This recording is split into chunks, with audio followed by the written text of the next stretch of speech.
Olá, meus amigos, tudo bem com vocês? Sou Daniel Augusto, canal 100 Minhas Verdades, e hoje a gente vai falar sobre geopolítica, um assunto que eu gosto muito de tratar. Então vamos lá. O tema de hoje, gente, é muito interessante. Qual é? Se a floresta amazônica realmente é o pulmão do mundo ou não?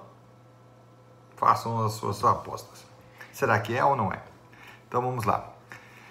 Mas antes de a gente entrar no assunto propriamente dito, eu queria falar para vocês que eu fiquei em dúvida se esse vídeo deveria ser classificado como geopolítica ou biologia ou climatologia. Por quê? Porque a gente fala sobre floresta, plantas, né? Fotossíntese, respiração. Então, isso é uma área da biologia. Já a questão de oxigênio, gás carbônico e tudo mais no ar, o que a gente respira e tudo mais, é uma área da climatologia. Porém, depois de muito pensar, alguns dias, eu falei assim, mas esse assunto não tem a ver com isso, tá? Na verdade, o enfoque principal é relativo à política. Está sendo politizado esse assunto, tá? Então é uma questão de politização, que outros países estão falando que aqui é o pulmão do mundo, que é importante, que tem que preservar, e também a questão geográfica, porque é em determinada região. E essa região é justamente o Brasil, tá? Porque existe também a Amazônia em outros países, como né, na Colômbia, no Peru, na Venezuela, na Bolívia e tudo mais. Ok?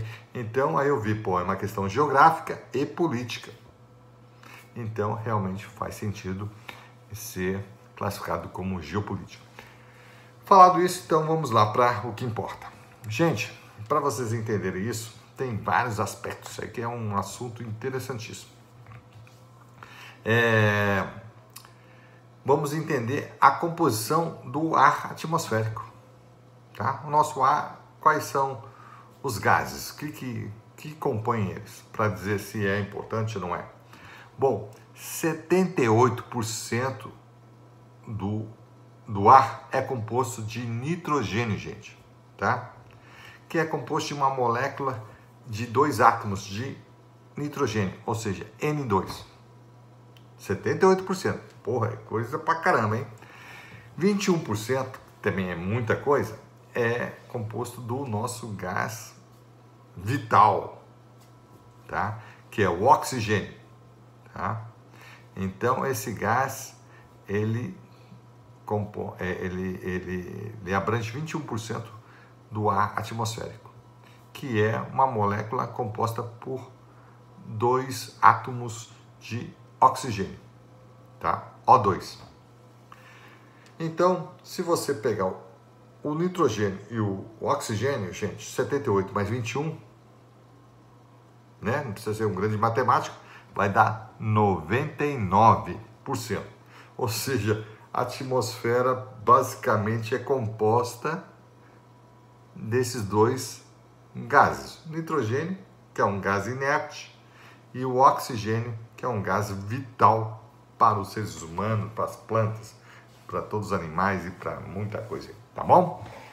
Olha só, só sobra 1% para os demais gases. 1% na atmosfera. 1%. É nada. E aí o que acontece? Qual que é o gás principal desse 1% aí, que compõe isso? É o gás argônio, que é um gás nobre. Ele, desse 1%, 90%, mais de 90%, ele é o que compõe esse 1%. É 0,93%, só para você ter ideia. E aí tem outros gases aí, o gás hélio, o neônio, que é um gás nobre também, igual o argônio, e tem o hidrogênio, e tem o tal do gás carbônico, famigerado gás carbônico, todo mundo acha um gás ruim para a natureza. Na verdade, ele é muito bom, tá? Só que ele é ínfimo na natureza. ele é 0,035% da atmosfera. Então é uma coisa insignificante. Imagina, você pega um cubo aí gigante, né? Imagina o seu quarto, né? Tivesse 2 metros de largura, por 10 metros de comprimento, por 10 metros de altura, só para fazer um exemplo. Imagina aí que você colocasse vários cubos dentro desse quarto, que é um cubo, né? 2 metros por 2 metros por 2 metros é um cubo. Pusesse vários cubos de 20 centímetros, né? de lado, né? Isso corresponderia a colocar 1000 cubos dentro desse quarto. 780 cubos desses que estão nesse quarto aí seriam de nitrogênio, 210 seriam de oxigênio, só 10% que seriam de outros gases, sendo que desses 10 cubos que seriam de outras coisas que não oxigênio e nem nitrogênio, 9 desses cubos seriam de argônio, apenas um para todos os demais gases, hélio, neônio, hidrogênio e gás carbônico e outros. O gás carbônico aí no caso é praticamente um cubo aí, daria mais ou menos de 20 com 20, com uma altura de, vamos colocar assim excessivamente, com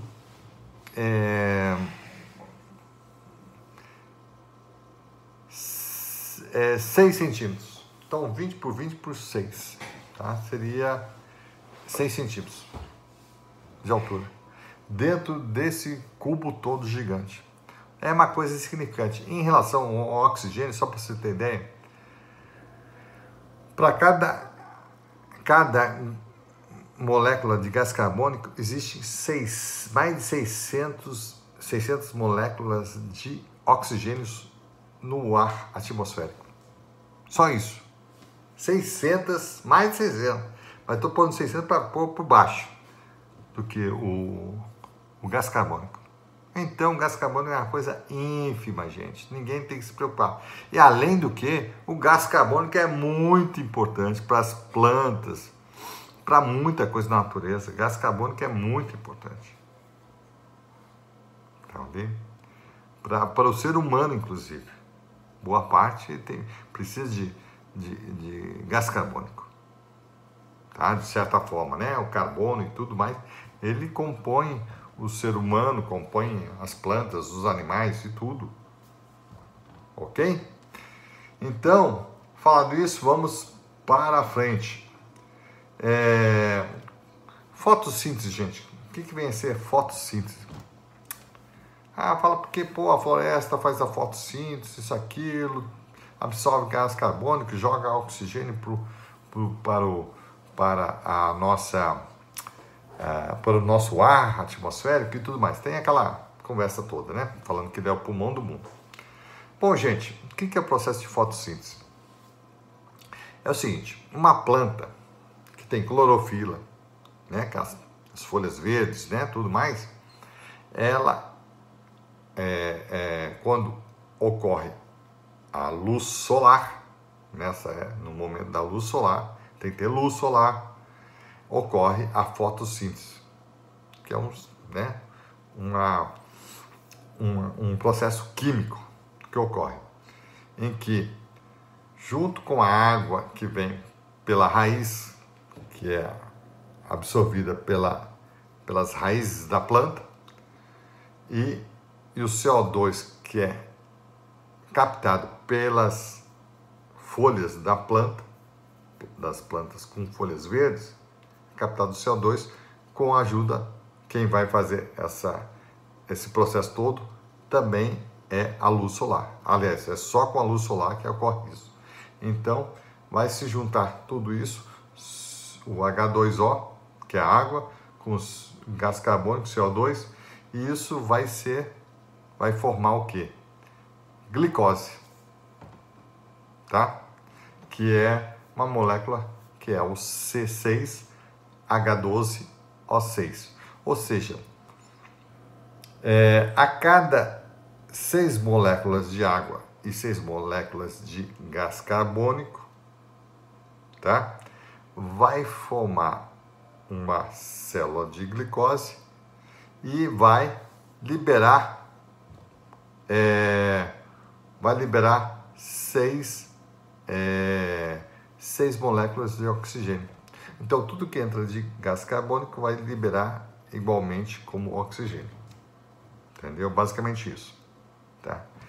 Aí você, pô, Daniel, então tá oxigenando, beleza. Só que isso é durante o dia. De noite, toda planta, imagina a floresta, né? Toda planta faz isso, a respiração.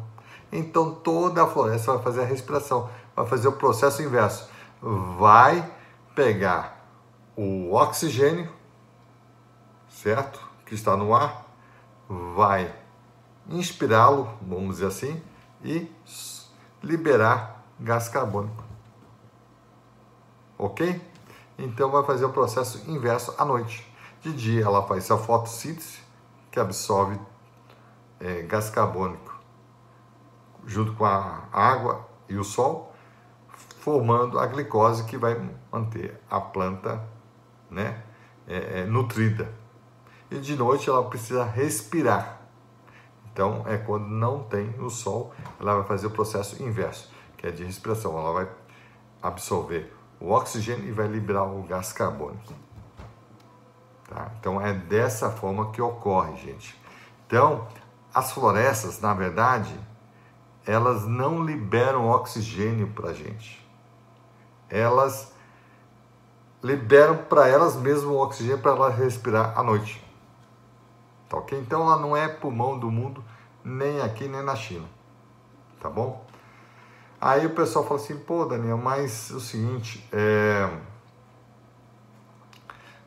o que é o pulmão do mundo? Gente, o pessoal fala, os cientistas falam, pode ser que sim, pode ser que não, tá? Que as algas marinhas, né, as algas de uma forma geral, que elas também fazem fotossíntese. As algas, na verdade, elas não são plantas, tá? Parecem plantas ali, tal, isso, aquilo, mas elas não são plantas. E muito menos animais, tá? Então elas são o quê? Elas são protistas, elas estão num outro reino. É uma coisa que não é nem planta nem animal. Então, pessoal, a floresta amazônica não é o pulmão do mundo. Porque o que ela produz de oxigênio, ela mesma absorve todo esse oxigênio durante a noite, no processo de respiração. Tá? Então, como é que forma o oxigênio? Eu acho que em outras formas, evidentemente. Bom, tá no ar, né? Então não sei nem que tem que ser produzido. Mas, segundo alguns cientistas, não vou falar que eu concordo plenamente com isso, mas vou apresentar aqui para vocês. Eles falam que são as algas marinhas, as algas de forma geral, que produzem oxigênio para a gente, tá? Bom, mas 21% do oxigênio no mundo está no ar. Então, quer dizer, produzir aquilo, mesmo que produzisse, seria insignificante a produção, porque a quantidade de gás carbônico é 0,035% da atmosfera, enquanto o oxigênio é 21%. Quer dizer, é uma coisa assim meio sem sentido. Mas, enfim, falaram que é dessa forma, vamos considerar isso como verdade. Então eles dizem o quê? As algas que estão no mar e também nos rios, né, e em alguns outros lugares, elas que fazem também o processo de fotossíntese, ou seja, absorvem um gás carbônico e liberam oxigênio. Só que elas liberam mais oxigênio do que absorvem gás carbônico. Por isso elas seriam um pulmão do mundo. Ok? Então, quem apostou que a floresta amazônica era o pulmão do mundo, perdeu. Pode ser as algas marinhas, que liberam mais oxigênio do que absorvem gás carbônico. Tá? Então, elas absorvem gás carbônico e liberam mais oxigênio. talvez isso se comprove. Mas é meio difícil, né? Porque o oceano é muito grande, fazer essa comprovação aí, ela precisa de muito mais experimentos. Ok? Então, tem isso, gente, para você entender toda a coisa. A alga marinha, vale dizer, gente, não é uma planta. Ela parece uma planta, tá? Tem um jeitinho, textura, tudo igual planta. Ela não é planta e muito menos um animal, tá? Ela está no reino protista, tá? Junto com os protozoários. Então, é um ser diferente. Ela não tem frutos, não tem flores, não tem sementes, entendeu? Não tem caule, não tem nada. Então, é uma coisa diferente de uma planta, tá? Segundo a biologia, ela está no reino protista, ok? Então, não preciso mais falar nada, tá? É realmente um vídeo impactante que vai abrir muitas mentes e vai ver a realidade sobre isso, tá bom? Então, muito obrigado, porque eu já falei demais. Tá? Até a próxima.